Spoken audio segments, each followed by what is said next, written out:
সকালে যে গরুর গোশ কিনতে গেছে, আপনাদের কাছে আমার হাম্বল রিকোয়েস্ট। আসসালামু আলাইকুম গাইস। আজকে একটা বিশেষ বিষয় নিয়ে কথা বলবো, যেটা হচ্ছে আজকে সকালেই হয়ে গেছে, যেটা ভূমিকম্প। প্রায় 9 মাত্রার ভূমিকম্প হয়ে গেছে বাংলাদেশে, 4 থেকে 5 সেকেন্ডের মতো। আর এই 5 সেকেন্ডের ভূমিকম্পে পুরো বাংলাদেশটাকে একেবারে কাঁপায় দিয়ে চলে গেছে। কিন্তু বিষয়টা হচ্ছে এমন যে আমরা মানুষরা যারা একটা পরিস্থিতিতে পড়ি না, তারা সেই পরিস্থিতিটার মূল্য বুঝি না। ফেসবুক খুললেই বোঝা যায় বা দেখা যাচ্ছে যে আর্থকোয়েকের যে বাইরে যে ভূমিকম্পটা হয়েছে, সেটা চাইতে ফেসবুকে বেশি ভূমিকম্প চলতেছে। সবাই এটাকে নিয়ে ট্রোল করতেছে, মজা নিচ্ছে, কিন্তু কেউ একবার এই চিন্তা করতেছে না যে এরকম একটা হাদিস শোনা গেছে যে নবীজির আমলে যখন বৃষ্টি অনেক হইতো, মেঘ যখন অনেক হইতো, তখন মক্কাবাসীরা অনেক হাসাহাসি, অনেক মজা করতো যে না এবার বৃষ্টি হচ্ছে। কিন্তু যখন মেঘে আকাশটা ঢেকে যেত, তখন আমাদের নবী তিনি সেজদা করে যাইতেন যে এই কি শুরু হয়ে গেল নাকি কিয়ামতের সময়টা।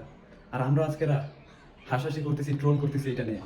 আজকে প্রায় 9 মাত্রার একটা ভূমিকম্প হয়ে গেছে, মানুষ কত মানুষ মারা গেছে। আমরা সেই চিন্তা না করে আমরা এখন ট্রোলে, এখন মজায় আছি, বা আমাদের কিছু হয় নাই বিধায় আমরা অনেক শান্তিতে ঘুরতেছি। কিন্তু একজন মানুষ সকালে যে গরুর গোশ কিনতে গেছে,